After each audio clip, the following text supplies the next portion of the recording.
Friends, welcome to my YouTube channel and my name is Akash Thakur. आज हम आपके साथ संविधान से रिलेटेड एक और पार्ट लेकर आए हैं जिसमें हम चर्चा करेंगे आपके संविधान की कुछ विशेषताओं की कि भारतीय संविधान की क्या क्या विशेषताएं हैं। जैसा कि हमने आपको पिछले पार्ट्स में बताया, पिछले दो पार्टों में, कि हमारा संविधान किस तरीके से बना, संविधान के बारे में कुछ चर्चा की जिसमें हमने बताया संविधान सभा का गठन किस तरीके से हुआ, आपका जो संविधान सभा की कुछ समितियां थी उनकी चर्चा की हमने। फिर हमने आपके चर्चा की कि किस तरीके से भारतीय संविधान का निर्माण होकर 26 जनवरी 1950 को भारतीय संविधान को लागू कर दिया। इन सभी विषयों के बारे में हमने चर्चा की और आपको बताया कि भारतीय संविधान में किन किन देशों से किन किन चीजों को लिया गया है। अगर आपने हमारी वो वीडियो नहीं देखी है तो वीडियो जरूर देखिएगा ताकि आपको ये वाली वीडियो थोड़ी समझ आ सके। दोस्तों, स्टार्ट करेंगे आज की वीडियो को। तो आज की वीडियो में आप जानेंगे कि किस तरीके से भारतीय संविधान को एक विशालकाय संविधान के रूप में जाना जाता है। अन्य देशों के मुकाबले भारतीय संविधान की क्या क्या क्वालिटीज हैं, क्या क्या विशेषताएं हैं जो आपके देश के संविधान में ही पाई जाती है। तो स्टार्ट करते हैं दोस्तों। सबसे पहले बात करते हैं आपके भारतीय संविधान की। तो भारतीय संविधान को विस्तृत संविधान के रूप में देखा जाता है। विस्तृत संविधान का अर्थ क्या होता है? विस्तृत संविधान का मतलब है एक विशाल संविधान। तो याद रखेंगे सभी, भारतीय संविधान एक विशाल संविधान है। जब हमारा मूल संविधान था तो उस समय मूल संविधान की बात करें तो मूल संविधान में मतलब 26 नवंबर 1949 की अगर मैं बात करूं तो उस समय आपके देश के संविधान में 395 अनुच्छेद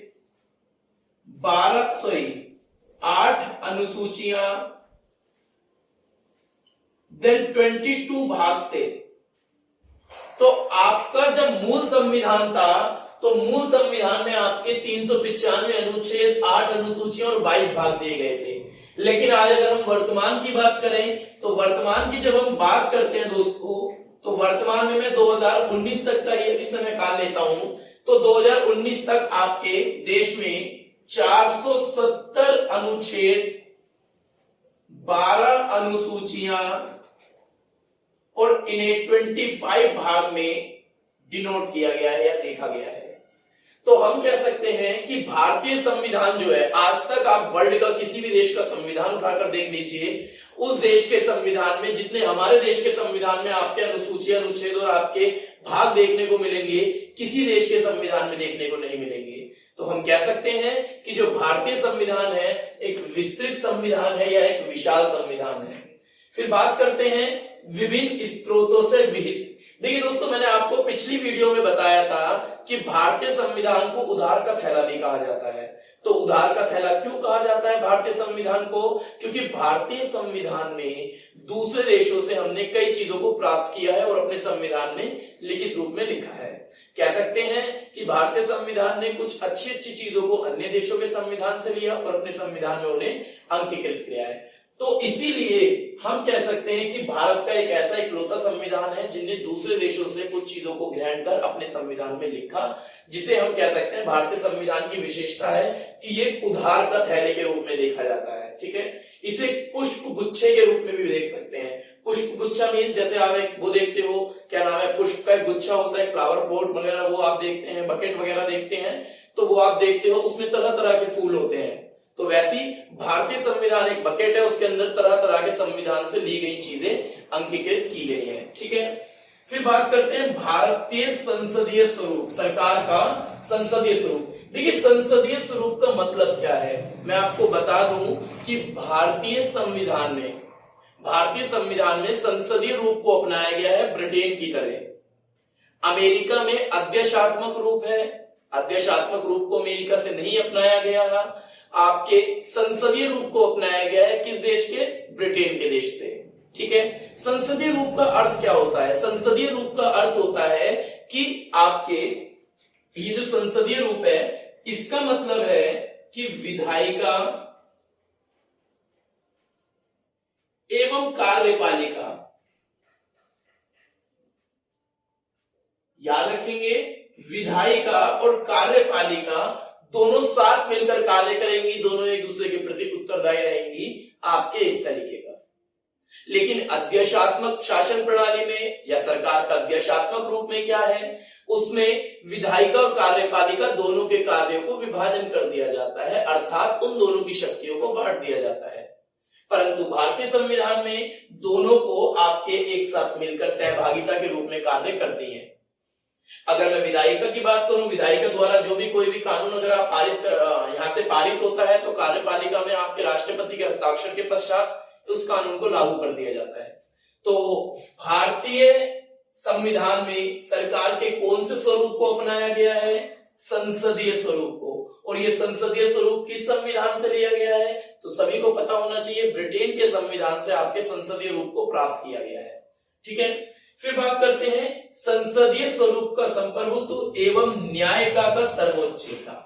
देखिए, भारतीय संविधान में संसदीय रूप को आगे रखा गया है, अर्थात कि भारतीय संविधान में अगर किसी भी कानून में परिवर्तन करना हो या किसी नए कानून का निर्माण करना हो तो उसके लिए संसद कानून बनाती भी है और उन कानून में परिवर्तन भी करती है। संसदीय स्वरूप में विधायिका और कार्यपालिका दोनों मिलकर कार्य करती है, जैसे मैंने आपको पीछे बताया।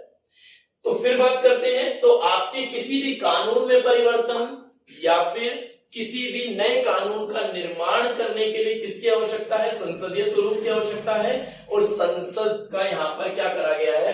कुछ प्रभुत्व दिखाया गया है। न्याय का सर्वोच्चता का मतलब क्या है कि यदि संसद कोई ऐसा कानून बनाती है जो कानून दूसरे कानून को नुकसान पहुंचाता है या जो कानून आपके हमारे मौलिक अधिकार को नुकसान पहुंचाता है, तो ऐसे कानूनों को रद्द करने का अधिकार भी किसके पास है? आपके सर्वोच्च न्यायालय के पास। तो न्यायिका की सर्वोच्चता मतलब न्यायपालिका को सर्वोच्च अधिकार दिया गया है कि वो किसी भी कानून को रद्द कर सकती है। और किसी भी कानून को बनाने का अधिकार किसे दिया गया है? संसद को। इसीलिए इन दोनों को पूर्ण रूप से शक्तिशाली बनाया गया है हमारे देश के संविधान में। मौलिक अधिकारों का प्रावधान, जैसा आपको पता है कि हमारे देश में जो रहने वाले व्यक्ति हैं उनको कुछ अधिकार दिए जाते हैं। वे अधिकार आपके मौलिक अधिकार, फंडामेंटल राइट्स के रूप में जाने जाते हैं। आपको सभी को पता है कि हमारे जो फंडामेंटल राइट्स है वो 6 हैं। तो हमारे जो मौलिक अधिकार हैं वो किस लिए दिए गए हैं? वो दिए गए हैं ताकि लोकतंत्र को और मजबूत बनाया जा सके। क्योंकि कई बार क्या होता है, सरकार कुछ ऐसे कानून बना देती है या सरकार कुछ ऐसे कार्य करती है जो जनता के हित के लिए नहीं होते हैं। तो उन कार्यों को ठीक प्रकार से करवाने के लिए या सरकार के आलोचना करने के लिए या सरकार से पूर्ण रूप से शासन प्रक्रिया चलवाने के लिए आपके कुछ अधिकार दिए गए हैं भारतीय संविधान में। तो ये भी एक विशेषता के रूप में हम लोग देखते हैं कि भारतीय संविधान में आपके मौलिक अधिकारों का भी प्रावधान किया गया है। फिर चर्चा करते हैं राज्य के नीति निर्देशक तत्व। तो राज्य के नीति निर्देशक तत्वों की जब हम बात करते हैं दोस्तों, जिस तरीके से आपके देश में नागरिकों को कुछ अधिकार दिए जाते हैं, वैसे ही आपके राज्यों को भी कुछ अधिकार दिए जाते हैं ताकि राज्य सरकार क्या कर सके, उन अधिकारों का प्रयोग करके सामाजिक कल्याण के लिए कार्य कर सके, शांति व्यवस्था बना के रख सके, देश के विकास को आगे बढ़ा सके, इन सभी प्रक्रियाओं को कर सके। तो आपके राज्यों को भी कुछ अधिकारों के रूप में हम देखते हैं। राज्यों को जो अधिकार दिए जाते हैं उन्हें हम बोलते हैं नीति निर्देशक तत्व। तो याद रखेंगे कि मौलिक अधिकार संविधान के किस भाग में दे रखे हैं? भाग 3 में। ये इंपॉर्टेंट क्वेश्चन आते हैं कुछ आपके। और आपके नीति निर्देशक तत्व जो है वो कहां दे रखे हैं संविधान के? भाग 4 में। दोस्तों, आई होप आपको समझ आया होगा कि भारतीय संविधान की कुछ विशेषताएं हमने प्रस्तुत की, जिसमें आपको संविधान का विशालकाय संविधान के रूप में बताया किस प्रकार है। विभिन्न स्रोतों से भी, जैसे मैंने आपको बताया कि भारतीय संविधान को एक उधार का थैला कहा जाता है। सरकार का संसदीय स्वरूप, इसमें आपने देखा, जैसे मैंने आपको बताया कि आपके अध्यक्षात्मक स्वरूप जो है वो आपके अमेरिका में है, जबकि संसदीय स्वरूप जो है आपके ब्रिटेन से अपनाया गया है। ठीक है, तो ब्रिटेन से जो अपनाया गया है उसमें क्या है कि विधायिका और कार्यपालिका दोनों मिलकर शासन प्रक्रिया में कार्यरत होती हैं, सहयोग करती हैं एक दूसरे का। ठीक है, जबकि अध्यक्षात्मक प्रणाली में क्या होता है, शक्तियों को बांट दिया जाता है, अलग अलग रूप से वो कार्य करती है। संसदीय प्रभुत्व एवं न्याय का सर्वोच्चता, इसका मतलब मैंने बताया आपको कि कानून बनाने का अधिकार किसे होता है, फिर उस कानून को रद्द भी कर सकती है न्यायपालिका। मौलिक अधिकार देन आपके राज्य के नीति निर्देशक तत्व। आगे और चर्चा करते हैं दोस्तों आपके कि किस तरीके से आपकी और कौन कौन सी विशेषताएं हैं भारतीय संविधान की। ठीक है दोस्तों, तो दोस्तों चलिए स्टार्ट करते हैं। तो मैंने आपको बताया कि भारतीय संविधान की क्या विशेषताएं हैं। जैसे मैंने आपको बताया कि देखिए भारतीय संविधान को आपके कठोर और लचीला संविधान भी कहा जाता है। देखिए कठोर संविधान कौन सा होता है? कठोर संविधान वो संविधान होता है जिसमें परिवर्तन आसानी से नहीं किया जा सकता, और लचीला संविधान वो संविधान होता है जिसमें परिवर्तन आप आसानी से कर सकते हैं। तो भारतीय संविधान में आप परिवर्तन तो देखते हैं, क्योंकि परिवर्तन समय के अनुसार आपने देखा ही किस तरीके से भारतीय संविधान में अलग अलग तरीके से परिवर्तन किए गए। आपने देखा कि जब आपका जो मूल संविधान था उसमें 395 आर्टिकल्स थे, अनुच्छेद थे। फिर आपका वर्तमान की अगर हम बात करें तो 470 आर्टिकल हैं आपके संविधान में, अनुच्छेद हैं। तो आपका ये तो मानते हैं कि आपका संविधान जो है लचीला है, पर कठोर संविधान क्यों माना गया है? तो ये कहा गया है कि भारतीय संविधान में परिवर्तन इतनी आसानी से नहीं किया जा सकता, अर्थात कि परिवर्तन की प्रक्रिया काफी कठिन है। परिवर्तन हो सकता है, ये संभव है, परंतु उस प्रक्रिया से थोड़ा सा आप कह सकते हो थोड़ा सा आंशिक रूप से हमारे संविधान को कठोर भी बनाया गया है। तो एक ये विशेषता के रूप में देखा जाता है। न्यायपालिका की एक रूपता, देखिए आप लोग देखते हैं कि भारतीय न्यायपालिका में, न्यायालय में आप सर्वोच्च स्थान पर सुप्रीम कोर्ट को देखते हो, उसका अंतिम फैसला माना जाता है। उसने जो फैसला सुना दिया उससे ऊपर आपके कोई भी न्यायालय नहीं है। तो सर्वोच्च न्यायालय बेस्ट और आपके नंबर 1 न्यायपालिका है। फिर उसके बाद आपका हाई कोर्ट, अधीनस्थ न्यायालय, जिला न्यायालय, इससे रिलेटेड और भी न्यायालय आप देखते हैं। तो मेरा कहने का मतलब है कि भारतीय संविधान में न्यायपालिका की एक रूपता रखी गई है। मतलब न्यायपालिका के रूप में केवल सर्वोच्च फैसला किसका माना जाएगा? सुप्रीम कोर्ट का। उसके अलावा किसी का फैसला अंतिम नहीं माना जाता। तो हम कह सकते हैं कि भारतीय संविधान में न्यायपालिका का जो स्वरूप है वो कैसा रखा गया है? बिल्कुल एकल रखा गया है। यहाँ पर किसका फैसला अंतिम माना जाता है? तो सर्वोच्च न्यायालय का।